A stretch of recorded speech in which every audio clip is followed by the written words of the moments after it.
मैं आरती यादव।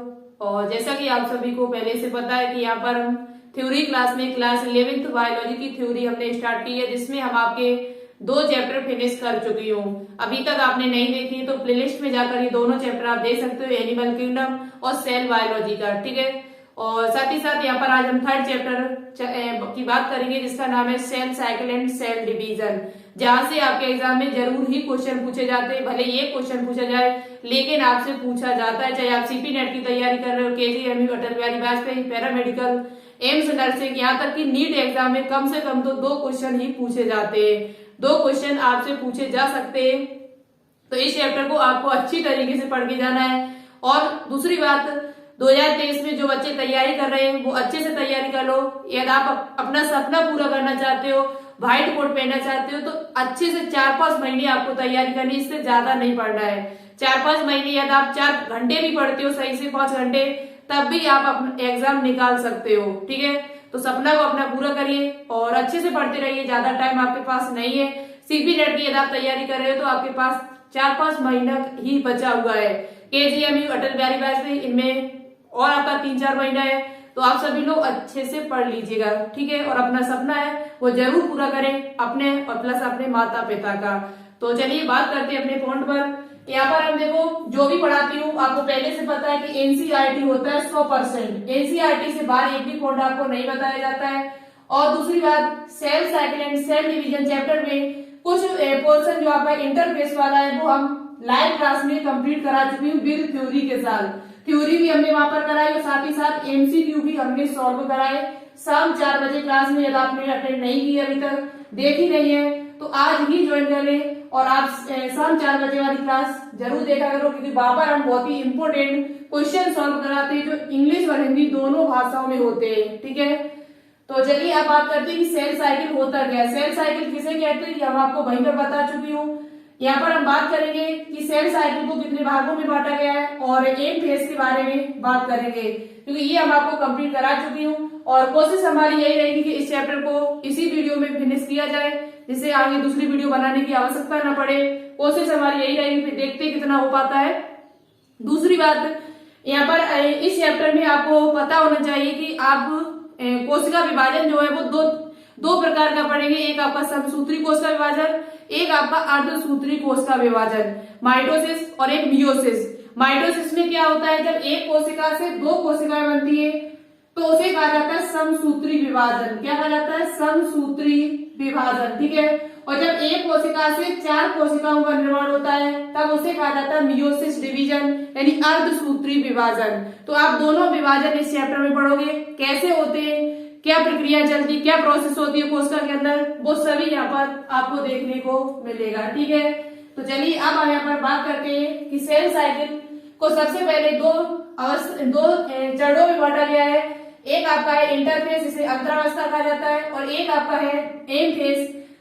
तो हमेशा याद रखिए कि इंटरफेस में हमने आपको बताया गया था कि यहाँ पर तैयारी होती है, प्रिपरेशन होती है, कोशिका कैसे विभाजन हो, कोशिका के अंदर जो भी कोशिका उपस्थित होते हैं वो आपके डुप्लीकेट होते हैं, डबल होते हैं, तैयार, यानी कह सकते हो यहाँ पर प्रिपरेशन होती है। सिर्फ कोशिका का विभाजन नहीं होता है, यहाँ पर सिर्फ आपका क्या होता है, प्रिपरेशन, यानी कि तैयारी होती है कोशिका के विभाजन के लिए। लेकिन जो एक्चुअल में जो आपका डिवीजन होता है वो एम फेज में आपका होता है। किसमें होता है?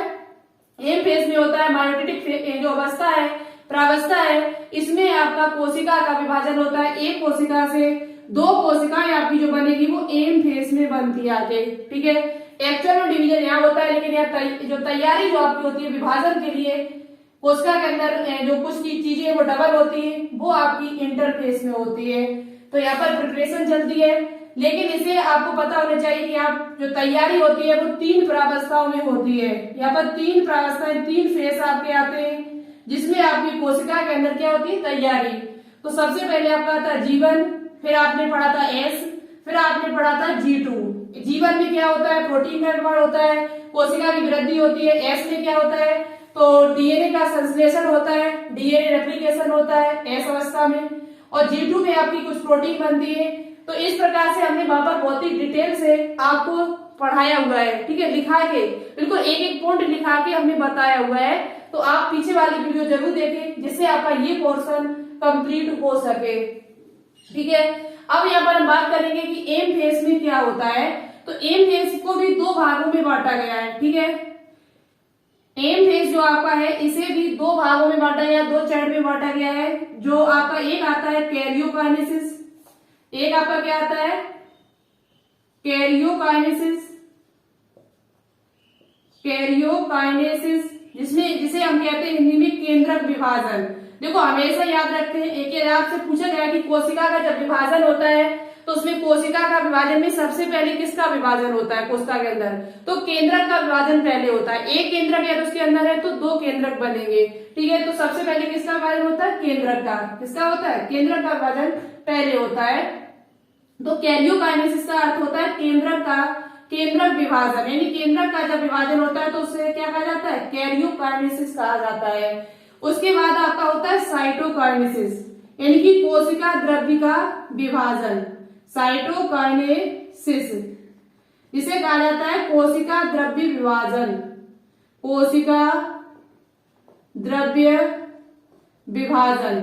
यानी कि पहले होता है केंद्रक का विभाजन, जैसे ये कोशिका आपकी है तो इस कोशिका में क्या होता है, सबसे पहले केंद्रक दो बनेंगे और दो केंद्रक के बाद फिर क्या होगा, वहां पर कोशिका का विभाजन होता है। तो एक कोशिका से दो कोशिकाएं आपकी बनके तैयार हो जाती हैं। तो सबसे पहले होता है केंद्रक का विभाजन, फिर आपका होता है कोशिका द्रव्य का विभाजन। अब होता कैसे है, क्या क्या प्रोसेस यहाँ पर होती है और कौन कौन सी प्रावस्थाओं से इनको गुजरना पड़ता है, वो आपको यहाँ पर पढ़ने को मिलेगा अभी। ठीक है, तो अब हम यहाँ पर एक बात और आपको याद रखनी है कि केंद्रक विभाजन जब आपका होता है तो उससे केंद्रक विभाजन तभी आपका होगा, वो चार प्रावस्थाओं से होकर गुजरेगा। यहाँ पर चार प्रावस्थाएं आपकी होती है। हमने आपको एक शानदार ट्रिक भी बताई हुई थी, एक बहुत ही शानदार ट्रिक बताई थी याद करने की। ट्रिक हमारी क्या थी, पीएम आते हैं, पीएम आते हैं। पी से क्या होता है, तो प्रोफेज, केंद्रक जो केंद्रक विभाजन होता है उसमें सबसे पहली जो प्रावस्था आपकी आती है जिसे हम कहते हैं प्रोफेज। उसके बाद सेकेंड नंबर पे आपका आता है एम से होता है मेटाफेज, क्या होता है मेटाफेज। और उसके बाद आपका आ से यहाँ ए बना दो और ता जो है आपका उसे टी बना दो।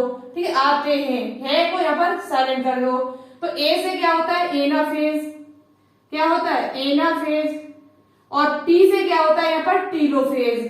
तो इन चार प्रावस्थाओं से आपका जब गुजरेगा तब केंद्रक का विभाजन होता है कहीं। ठीक है, तब एक केंद्रक से दो केंद्रक आपके बनते हैं। तो कैरियोकाइनेसिस को चार प्रावस्थाओं में और बांटा गया है। एक का नाम है प्रोफेज, पूर्वावस्था, मध्यावस्था, इस प्रकार से मेटाफेज, एनाफेज और टीलोफेज।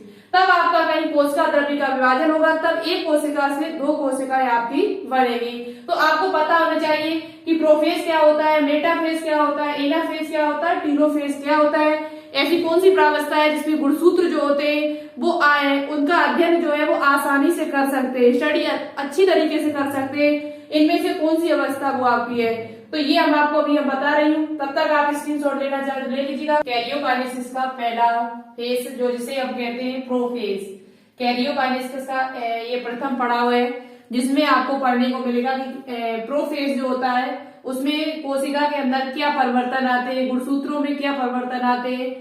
तो यहाँ पर देखो प्रोफेज जो पूर्वावस्था है उसे दो भाग यानी कि दो अवस्था उसके अंदर आती है, एक अर्ली प्रोफेज, एक आपका लेट प्रोफेज। आपकी एनसीईआरटी बुक में दोनों का फिगर दिया हुआ है, आप खोल के रख लीजिए और वहां पर देखते जाइए मेरे साथ साथ कि अर्ली प्रोफेज में क्या होता है, जिसे प्रारंभिक पूर्वावस्था कहते हैं और दूसरा आपका है पश्चात पूर्वावस्था। तो सबसे पहले बात करते हैं कि अर्ली प्रोफेज में क्या होता है। तो आपने पढ़ा था जब इंटरफेज पढ़ा था, तो आपको पता होना चाहिए कि इंटरफेज में जो आपका डीएनए था वो डबल हो गया था। डीएनए जो था आपका वो कैसा हो गया था, डबल हो गया था।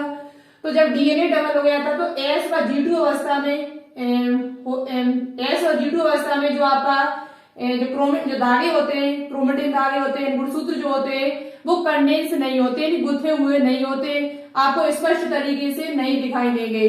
जब एस व G2 अवस्था में जब आप देखोगे तो आपको गुणसूत्र जो है वो स्पष्ट तरीके से दिखाई नहीं देंगे। एस व G2 अवस्था में इस प्रकार से दिखाई देते थे। एस व G2 अवस्था में कंडेंस अवस्था होती है, लेकिन इस अवस्था में कंडेंस होना शुरू हो जाते हैं। अर्ली प्रोफेज में इस प्रकार के आपको दिखाई देता है, लेकिन अर्ली प्रोफेज में ये कंडेंस होना यानी कि गुथना शुरू हो जाते हैं। ठीक है, फिर उसके बाद होता है लेट प्रोफेज। लेट प्रोफेज में क्या होता है, पश्चात अवस्था में यही आपके जो क्रोमेटिन धागे पड़े हुए केंद्रक के अंदर, उसके ऊपर जो केंद्रक आवरण चढ़ा हुआ है वो आपका टूट जाता है। केंद्रक आवरण जो आपका है, न्यूक्लियर जो आपका आवरण है वो टूट जाता है। साथ ही साथ जो गुणसूत्र है वो कंडेंस होना शुरू हो जाते हैं, गुथना शुरू हो जाते हैं और संघनित गुणसूत्र बन जाते हैं, जो आप देख सकते हो यहाँ पर कुछ उसकी अवस्था यहाँ पर ये आपको दिख रहे होंगे। और आपने पढ़ा था कि जो एस अवस्था जो आपकी थी उसमें जो सेंट्रोसोम थे वो आपके उनका रेप्लिकेशन हो गया था। एक सेंट्रोसोम से दो सेंट्रोसोम आपके बन गए थे, सेंट्रोसोम और साथ ही साथ सेंट्रोइड, तारकाय जिसे कहते हैं। और आपका जो तारकाय के अंदर जो अंदर होता है सेंट्रोइड, वो आपका डबल हो चुका था, ठीक है। तो इसमें सेंट्रोसोम जो होते हैं वो प्रोफेज अवस्था में विपरीत ध्रुवों की ओर बढ़ने लगते हैं। सॉरी, जो सेंट्रोसोम आपके होते हैं जिसे क्या निकल रहा है, माइक्रोट्यूबुल से निकल रहे, सूक्ष्म नलिकाएं निकल रही है, इनको क्या कहा जाता है, एस्टर कहा जाता है। क्या कहा जाता है, एस्टर कहा जाता है। और सेंट्रोसोम जो आपके होते हैं वो विपरीत ध्रुवों की तरफ, एक इधर चलने लगता है और एक आपका इधर चलना शुरू हो जाता है, ठीक है। जो आपके सेंट्रोसोम होते हैं वो एक इधर साइड पहुंच जाता है और एक आपका सेंट्रोसोम है वो इस ध्रुव पर यानी इस पोल पर आ जाता है। तो आपने यहाँ पर क्या सीखा कि प्रोफेज अवस्था में केंद्रक आवरण जो है वो भी आपका टूट जाता है, इतना ज्यादा उसमें गुणसूत्र जो है वो संघनित होते हैं और साथ ही साथ ये जो सेंट्रोसोम आपके हैं वो विपरीत ध्रुवों की ओर बढ़ने लगते हैं। दूसरी बात, इस अवस्था में बाकी के जो भी कोशिकाएं सेल ऑर्गेनेल है वो दिखाई नहीं देते और बाकी के जो भी कोशिकाएं आपके इसके अंदर है, माइटोकॉन्ड्रिया, गोल्गी काय, अंतःप्रावी जालिका या केंद्रक आवरण, वो आपको दिखाई नहीं देता जब आप सूक्ष्मदर्शी की सहायता से देखेंगे। अंत में जब लेट जो अवस्था आपकी लेट प्रोफेज है उसके अंत में क्या होता है, यदि आप इसे सूक्ष्मदर्शी से देखोगे तो आपको ना ही अंतःप्रावी जालिका दिखाई देगी, ना ही आपको गोल्गी काय दिखाई देगी, लेकिन आपको सेंट्रोसोम तो दिखाई देते हैं, ठीक है। ये बात आपको समझ में आ गई होगी। और दूसरी बात, यहाँ पर जो सेंट्रोसोम होता है उसमें सूक्ष्म नलिकाएं माइक्रोट्यूबुल्स विकसित होते हैं जिसे तारक या एस्टर कहते हैं। जो सेंट्रोसोम आपके होते हैं इनसे क्या होता है, माइक्रोट्यूबुल्स निकलते हैं और जिन्हें हम क्या कहते हैं, एस्टर कहते हैं। क्या कहते हैं, एस्टर, ठीक है। तो ये बात आपको समझ में आ गई कि पूछा जा सकता है आपसे कि किस अवस्था में कोशिकांग दिखाई नहीं देते हैं, तो वो आपकी है प्रोफेज की लेट प्रोफेज अवस्था। लेट प्रोफेज में आपके कोशिकांग जो होते हैं वो दिखाई नहीं देते। दूसरा क्वेश्चन आपसे किया जा सकता है कि किस अवस्था में सेंट्रोसोम में विपरीत ध्रुवों की ओर चलने लगते हैं, तो वो आपकी है कौन सी अवस्था, प्रोफेज अवस्था, ठीक है। अब इसके बाद बात करेंगे जब सेंट्रोसोम आपकी ध्रुवों की तरफ चलने लगेंगे तो यहाँ पर क्या होगा, जो आपकी ये गुणसूत्र है, जो गुणसूत्र या फिर क्रोमोसोम है वो आपके मेटाफेज अवस्था में क्या होता है, वो बीच में आ जाते हैं, मध्य में आ जाते हैं। कैसे आते हैं मध्य में, चलिए हम आपको दिखा देते हैं और आप सीखोगे कि काइनेटोकोर क्या होता है और आप स्पंडल फाइबर कहाँ होते हैं, सेंट्रोमियर कहाँ पर होता है और आपका सेंट्रोसोम कहाँ पर होता है, ये चीज आप इस टॉपिक में सीखेंगे। तो देखिए इस प्रोफेज के बाद जो अवस्था आपकी आती है वो मेटाफेज। मेटाफेज यानी कि मध्य अवस्था। इस शब्द से ही मुझे समझ में आ रहा है कि यहाँ पर गुणसूत्र जो है आपके वो मध्य रेखा पर आ जाएंगे। कहाँ पर आ जाएंगे, मध्य रेखा, यानी बीचों बीच में आपकी कोशिका में आ जाते हैं, स्थित हो जाते हैं मध्य रेखा पर। तो कैसे होते हैं चलिए देखते हैं। तो देखो यहाँ पर गुणसूत्र कोशिका द्रव्य में फैल जाते हैं। जो गुणसूत्र आपके होते हैं वो कहाँ पर, कोशिका द्रव्य जो आपका है साइटोप्लाज्म में, उसमें ये फैल जाते हैं। साथ ही साथ इस अवस्था में गुणसूत्रों को आसानी से अध्ययन किया जा सकता है। मोस्ट इंपोर्टेंट पॉइंट है ये आपके लिए, पूछा जा सकता है कि ऐसी कौन सी अवस्था है जिसमें गुणसूत्रों को आसानी से अध्ययन किया जा सकता है, आसानी से उनको देखा जा सकता है कि ये गुणसूत्र है, तो वो आपकी अवस्था आती है मेटाफेज अवस्था, ठीक है।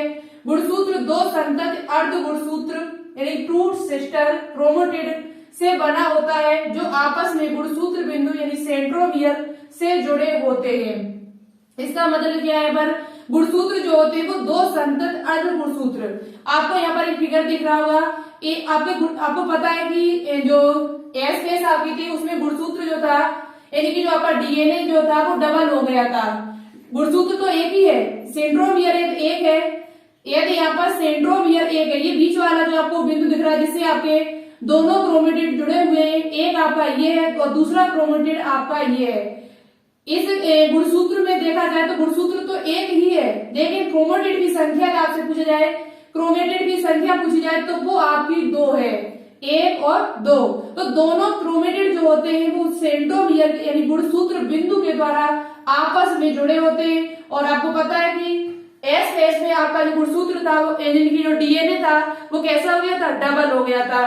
तो एक आपका ये भाग है, दूसरा आपका भाग ये है। दूसरी बात, सेंट्रोमियर आपको पता चल गया कहां पर होता है, तो गुणसूत्र 2 संतत अर्ध गुणसूत्र 2 सिस्टर क्रोमेटिड से बना होता है। जो गुणसूत्र आपका होता है वो 2 संतत अर्ध गुणसूत्र से बना होता है। तो ये पॉइंट आपको याद कर लेना है, जो आपस में गुणसूत्र बिंदु यानी सेंट्रोमियर से जुड़े हुए होते हैं। तो सेंट्रोमियर कहां पर आपका, ये जो संरचना आपको दिख रही है बीच में, ये आपका सेंट्रोमियर यानी गुणसूत्र बिंदु है। ठीक है, गुणसूत्र जितने के वो सेंट्रोमियर होंगे उतने ही आपके गुणसूत्र होंगे। यदि एक सेंट्रोमियर है, ध्यान रखें इस बात का कि यदि किसी गुणसूत्र में 1 सेंट्रोमियर है तो 1 गुणसूत्र होगा वहां पर, यदि 2 सेंट्रोमियर है तो वहां पर 2 गुणसूत्र होंगे। सेंट्रोमियर से आप देख सकते हो कि कितने गुणसूत्र यहाँ पर बनेंगे। 1 सेंट्रोमियर है, अभी 1 सेंट्रोमियर है तो तभी ये कितना है, 1 ही गुणसूत्र है। ठीक है, यहाँ पर एक और संरचना जोड़ दी जाए इस प्रकार से, और इसी गुणसूत्र से जुड़ी हुई है, इसी सेंट्रोमियर से जुड़ी हुई है, तब भी आपका 1 ही गुणसूत्र है। ठीक है, तो सेंट्रोमियर से आप चेक कर सकते हो कि यहाँ पर गुणसूत्रों की संख्या जो कितनी है। तो कितने सेंट्रोमियर यहाँ पर है, 1, तो गुणसूत्र कितने हुए, 1 ही हुआ। लेकिन क्रोमेटिड पूछे गए आपसे तो क्रोमेटिड की संख्या यहाँ पर 2 हो जाएगी। कितनी हो जाएगी, 2, 1 ये 1 ही आपका। उसके बाद गुणसूत्र बिंदु सेंट्रोमियर की सतह पर एक छोटी बिंब आकार यानी डिस्क शेप्ड की संरचना मिलती है, जिसे काइनेटोकोर कहते हैं। काइनेटोकोर किसे कहा जाता है, यदि आपसे पूछा जाए कि काइनेटोकोर किसे कहते हैं, तो गुणसूत्र बिंदु जो आपका ये है, इसी में बिंब के आकार की यानी कि डिस्क शेप एक संरचना पाई जाती है, जिसे काइनेटोकोर कहा जाता है। और ये जो आपके काइनेटोकोर होते हैं, जो जब ये जो गुणसूत्र जो है वो आपके मध्य रेखा पर आ जाते हैं, कहां पर आ जाते हैं, मध्य रेखा पर आ जाते हैं, जिसे कहा जाता है मध्यावस्था प्लेट। पूछा जाए गुणसूत्र जो होते हैं इस अवस्था में सभी गुणसूत्र मध्य रेखा पर आकर स्थित रहते हैं। मध्य अवस्था में जिस तल पर गुणसूत्र पंक्तिबंद हो जाते हैं यानी एक पंक्ति में आ जाते हैं, तो उस प्लेट को क्या कहा जाता है, या उस अवस्था को क्या कहते हैं, तो उस अवस्था को मध्यावस्था प्लेट कहते हैं। जो गुणसूत्र आपके होते हैं वो कोशिका के मध्य रेखा पर स्थित हो जाते हैं, जिसे क्या कहा जाता है, मेटाफेज प्लेट कहा जाता है। दूसरी बात, आपको पता है कि जो आपके ताराटाय बने हुए थे, जो आपके सेंट्रोसोम बने हुए थे, वो कहां पर बने हुए थे, 2 सेंट्रोसोम थे, एक आपका ऊपर एक नीचे ध्रुव था, ध्रुव पर आ गया था। तो सेंट्रोसोम से कुछ माइक्रोट्यूबुल से निकल रहे थे, क्या निकल रहे थे, माइक्रोट्यूबुल से निकल रहे हुए थे, जिसमें आपका होता है स्पंडल फाइबर। जो तर्क तंतु होते हैं वो एक यानी तर्क तंतु जो आपका मिलता आके वो किस जगह पर मिलता है, तो हमेशा याद रखिए गुणसूत्र बिंदु से नहीं, बल्कि गुणसूत्र बिंदु के ऊपर एक जो बिंब के आकार की जो संरचना है काइनेटोकोर, इससे आपके ये गुणसूत्र जो स्पंडल फाइबर है वो आपके यहीं पर मिलते आके। ठीक है, स्पंडल फाइबर जो होते हैं वो काइनेटोकोर से मिलते आके। तो आपसे कभी पूछा जाए कि स्पंडल फाइबर गुणसूत्र बिंदु से मिलते हैं या आपके काइनेटोकोर से मिलते आके, तो ये काइनेटोकोर से मिलते आके, अपने अपने काइनेटोकोर से ये आपके मिल जाते हैं। ठीक है, समझ में आ गया। तो यहाँ से आप पॉइंट लिख सकते हो कि सूक्ष्म नलिकाओं से बने हुए तर्क तंतु, सूक्ष्म नलिकाओं से बने हुए तर्क तंतु यानी कि स्पंडल फाइबर के जुड़ने का स्थान, ये संरचनाएं जो होती है उन्हें काइनेटोकोर कहते हैं। क्या कहते हैं, काइनेटोकोर। तो आपको समझ में आ गया कि मध्य अवस्था में क्या होता है, मध्य अवस्था में जो गुणसूत्र होते हैं वो आपके मध्य में आ जाते हैं, और किस उस प्लेट को क्या कहा जाता है, तो उस प्लेट को मेटाफेज प्लेट कहा जाता है। ठीक है, तो यहाँ से आपने 2-3 चीज सीखी, गुणसूत्र बिंदु क्या होता है, काइनेटोकोर क्या होता है, स्पंडल फाइबर किसे कहते हैं, और स्पंडल फाइबर जो होते हैं वो आपके गुणसूत्र में कहां पर जुड़ते हैं आके, तो वो आपके काइनेटोकोर से आकर जुड़ते हैं। ठीक है, इतनी बात आपको समझ में आ गई होगी। अब यहाँ पर हम बात करेंगे एनाफेज। मेटाफेज के बाद आपकी कौन सी आती है? एनाफेज। फिर आती है टीलोफेज। केंद्रक विभाजन की वो एनाफेज है। एनाफेज में क्या परिवर्तन आता है? ये कोशिका के अंदर तो यहाँ पर गुणसूत्र बिंदु यानी कि सेंट्रोमियर विखंडित होते हैं। जो आपका ये सेंट्रोमियर था, जो गुणसूत्र बिंदु था, ये आपका विखंडित हो जाता है, टूट जाता है, यानी कि और अर्ध गुणसूत्र जो होते हैं वो अलग अलग होने लगते हैं। जो अर्ध गुणसूत्र जो आपके हैं, ये जो दो अर्ध गुणसूत्र थे क्रोमेटिड जो आपके थे 1 और 2, ये आपके अलग अलग हो जाते हैं, यानी कि ऊपर वाला ऊपर चला जाता है और नीचे वाले जो क्रोमेटिड होते हैं वो नीचे चले आते हैं। ठीक है, तो ये आपका क्या था? गुणसूत्र बिंदु था, जो एनाफेज अवस्था में कैसा हो जाता है? विखंडित हो जाता है। ठीक है, धीरे धीरे देखना, अभी आप वहीं पहुंच जाओगे जहां शुरुआत आपने की थी, जहां से प्रोफेज से।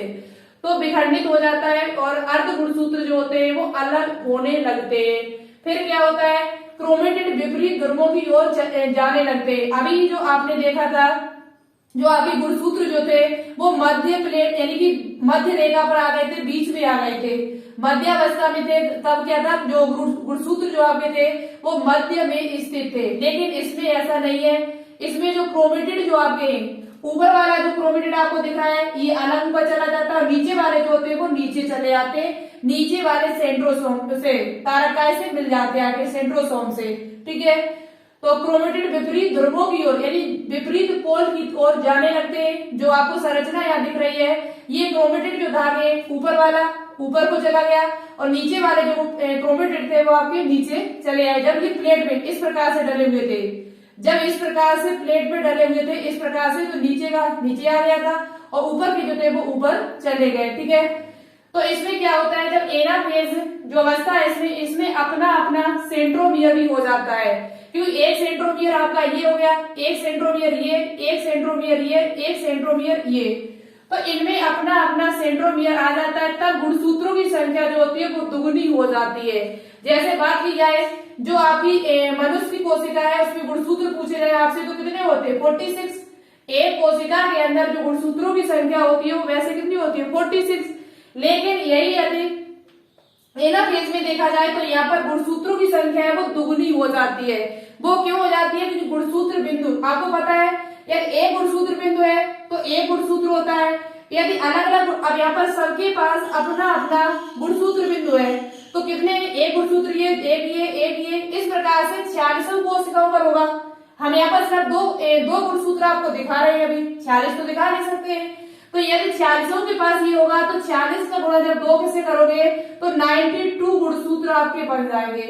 यदि आपसे बाई चांस पूछा जाए कि किस अवस्था में कैरियोकाइनेसिस की किस अवस्था में गुणसूत्रों की संख्या दुगुनी हो जाती है, तो गुणसूत्रों की संख्या आपकी एनाफेज में दुगुनी हो जाती है। क्यों? क्योंकि वहां पर अपना अपना सबके पास सेंट्रोमियर आ जाता है और वो किधर चला गया? पोल की तरफ, यानी कि ये सभी क्रोमेटिड जो होते हैं वो पोल की तरफ चले जाते हैं, दोनों पोल पर, एक ऊपर पोल पर एक नीचे पोल पर। तो यहाँ पर एनाफेज में सेंट्रोमियर आ जाता है अपना अपना, और गुणसूत्रों की संख्या जो होती है वो दुगुनी हो जाती है। जैसे मनुष्य की सेल की बात किया तो यहाँ पर 92 हो जाएगी, और किसी कोशिका है तो वहां पर उतनी ही दुगुनी कर दी जाएगी। ठीक है, ये बात समझ में आ गई। तो यहाँ पर क्या होता है? क्रोमेटिड कहाँ चले गए? विपरीत ध्रुवों की ओर। कहाँ चले गए? विपरीत ध्रुवों की तरफ आपके क्रोमेटिड जो है वो चले गए। अब बात करेंगे टीलोफेज में। कैरियोकाइनेसिस की लास्ट अवस्था है टीलोफेज। टीलोफेज में क्या होता है? टीलोफेज जिसे आप कह सकते हो, हिंदी में अब कहना चाहो तो इसे अंत्यावस्था कहा जाता है। क्या कहा जाता है? अंत्यावस्था कहते हैं टीलोफेज को, हिंदी में अंत्यावस्था कहा जाता है। तो हिंदी वाले बच्चे यदि याद करना चाहे तो कर सकते हैं, अंत्यावस्था के नाम से इसे जाना जाता है। और इसमें क्या होता है? तो इसमें आपका पहली बात तो ये जो आपकी टीलोफेज है वो प्रोफेज के अपोजिट है। प्रोफेज में क्या था? वहां पर केंद्र झिल्ली आपकी दिखाई नहीं दे रही थी, केंद्र झिल्ली टूट चुकी थी, जो केंद्र का आवरण था वो टूट गया था। लेकिन यहाँ क्या होता है? जुड़ जाता है। वहां पर जो कोशिकांग थे वो डिसअपियर हो गए थे, यानी कि दिखाई नहीं दे रहे थे, जो भी बाकी के कोशिकांग थे, लेकिन यहाँ आपके दिखाई देने लगते। तो ये टीलोफेज जो है वो प्रोफेज के अपोजिट है, बस और कुछ ज्यादा नहीं इसमें है। तो यहाँ याद कर लीजिए, गुणसूत्र विपरीत ध्रुवों की ओर एकत्रित हो जाते। जो आपके गुणसूत्र थे वो विपरीत ध्रुवों की तरफ क्या हो जाते? एकत्रित हो जाते। गुणसूत्र समूह के चारों तरफ केंद्र झिल्ली का निर्माण हो जाता है, और गुणसूत्र जो इसके अंदर पैक है आपके, उनके चारों तरफ क्या हो जाता है? केंद्रक झिल्ली का निर्माण भी हो जाता है। किसका निर्माण हो जाता है? केंद्रक झिल्ली का निर्माण हो जाता है, न्यूक्लियर। और उसके बाद केंद्र का, गोल्गी का, एंडोप्लाज्मिक रेटिकुलम का पुनर्निर्माण हो जाता है। तो आपसे पूछा जाए ऐसी कौन सी अवस्था है जिसमें दोबारा से कोशिकांग बन जाते हैं, दोबारा से कोशिकांग मुझे दिखाई देने लगते हैं, तो वो आपकी टीलोफेज है। ठीक है, टीलोफेज में क्या होता है? केंद्र का, गोल्गी का और ईआर का पुनर्निर्माण हो जाता है। जैसा कि आपको यहाँ दिख रहा होगा कि यहाँ पर आपका एक कोशिक जो आपका केंद्र था वो ऊपर की तरफ है, यानी एक केंद्र की संरचना ऊपर बन गई, एक नीचे वाले ध्रुव पे आपको दिख रही है। तो इस प्रकार से आपके दो केंद्रक यहाँ बन के तैयार हो गए। तो ये होगा आपका क्या? कैरियोकाइनेसिस, केंद्रक का विभाजन हो गया, दो केंद्रक बन के तैयार हुए। अब क्या होगा यहाँ पर? तो अब आपका होगा साइटोकाइनेसिस। साइटोकाइनेसिस से क्या कहते हैं? कोश का द्रव्य विभाजन। कैरियोकाइनेसिस एम फेज की ये दूसरी अवस्था है। पहली बात एम फेज की ये आपकी कौन सी अवस्था है? दूसरी अवस्था है, जिसमें क्या होता है? कोशिका द्रव्य का विभाजन होगा। तो अब क्या होगा? धीरे धीरे इस कोशिका द्रव्य का क्या होगा? विभाजन हो जाएगा और एक कोशिका से आपकी दो कोशिका यहाँ बन के तैयार हो जाती है। एक कोशिका से कितनी कोशिकाएं बन के तैयार हो जाती है? तो दो कोशिकाएं आपकी बन के तैयार हो जाती और यहाँ पर कोशिका द्रव्य का क्या हो जाता है? विभाजन हो जाता है। तो इस क्रिया को कहा जाता है साइटोकाइनेसिस। तो एक कोशिका से कितनी कोशिकाएं बन गई? आपकी दो कोशिकाएं बन के तैयार हो गई। टू डॉटर सेल्स, यहाँ कह सकते हो इसे टू डॉटर सेल्स, यानी कि पुत्री कोशिकाएं, दो पुत्री कोशिकाएं आपकी बनके तैयार हो गई। इस विभाजन को कहा जाता है समसूत्री विभाजन। क्या कहा जाता है? समसूत्री विभाजन। एक बात और यहाँ पर रखना यार, पादप कोशिकाओं में ऐसा नहीं होता है। पादप कोशिकाओं में जब विभाजन होता है तो वहां पर एक मिडिल लेयर बनती है, जिसे कहा जाता है मिडिल लेमिला, मध्य पट्टिका कहा जाता है। जब पादप कोशिकाओं में विभाजन होता है तो वहां इस प्रकार से नहीं होता है। ठीक है, आपकी किताब में दिया हुआ है पादप कोशिका में जब विभाजन होता है तो वो इस प्रकार से नहीं होता, उसमें थोड़ा अलग तरीके से होता है। उसमें कोशिका भित्ति भी पाई जाती है। तो वहां पर एक संरचना बनके तैयार होती है दो कोशिकाओं के मध्य में, दो कोशिकाओं के मध्य में बीच में एक संरचना बनके तैयार होती है, जिसे कहा जाता है मिडिल लेमिला। क्या कहा जाता है? मिडिल लेमिला के नाम से उसे जाना जाता है। ठीक है, मिडिल लेमिला या मध्य पट्टिका के नाम से उसे जाना जाता है जब पादप कोशिका की होगा तब। ठीक है, एक पॉइंट और आप यहाँ पर याद कर सकते हो, जो नारियल आपका होता है, नारियल जो आपका होता है उसमें यार केंद्र का विभाजन नहीं होता है। ठीक है, जो आपका नारियल होता है, कुछ जीवों में केंद्र के विभाजन के साथ कोशिका द्रव्य का विभाजन नहीं होता है। कुछ कोशिकाओं में क्या होता है? केंद्र का तो विभाजन हो जाता है, दो केंद्र तो बन जाते हैं, लेकिन कोशिका द्रव्य का विभाजन नहीं होता है। और साथ ही साथ आप याद कर सकते हो, इसलिए एक ही कोशिका में कई केंद्रक आपके बन जाते हैं। एक ही कोशिका में आपके कई केंद्रक बन जाते हैं। जैसे आपका है, ऐसे क्या कहा जाता है? बहुकेंद्रकी कहा जाता है। और ये नारियल का तरल भ्रूणपोष, नारियल का जो तरल भ्रूणपोष है उसमें ऐसा होता है। किसमें होता है? नारियल का जो कोकोनट होता है उसका तरल भ्रूणपोष यानी कि एंडोस्पर्म, भ्रूणपोष को क्या कहा जाता है? एंडोस्पर्म कहा जाता है। जो नारियल का तरल भ्रूणपोष होता है उसमें बहुत सारे केंद्रक होते हैं, उसमें केंद्रक बहुत सारे बन जाते हैं, लेकिन वहां पर कोशिका द्रव्य का विभाजन नहीं होता है। तो इसे कहा जाता है बहुकेंद्रकीय। नारियल का जो तरल भ्रूणपोष होता है वो आपका कैसा होता है? बहुकेंद्रकीय होता है। तो यहाँ से आपने सीखा है कि जो आपका समसूत्री विभाजन जो है वो कैसे होता है। नेक्स्ट टॉपिक में आप सीखोगे कि अर्धसूत्री विभाजन कैसे होता है, कैसे एक कोशिका से चार कोशिकाएं बनती है। यहाँ पर आपने एक कोशिका से दो कोशिकाएं बनाई, वहां पर एक कोशिका से चार कोशिकाओं का निर्माण होगा। कैसे होगा ये हम आपको अब नेक्स्ट वीडियो में बताएंगे। इतना आप देख लीजिएगा, अच्छे से लिख लीजिए इसे, और जो भी बचा है वो हम आपको नेक्स्ट वीडियो में बता देंगे। वीडियो कैसी लगी कमेंट बॉक्स में कमेंट करके जरूर बताएं, और साथ ही साथ इसके जो भी क्वेश्चन होंगे वो हम आपको शाम 4 बजे सॉल्व करा देंगे कल। ठीक है, थैंक यू सो मच, जय हिंद।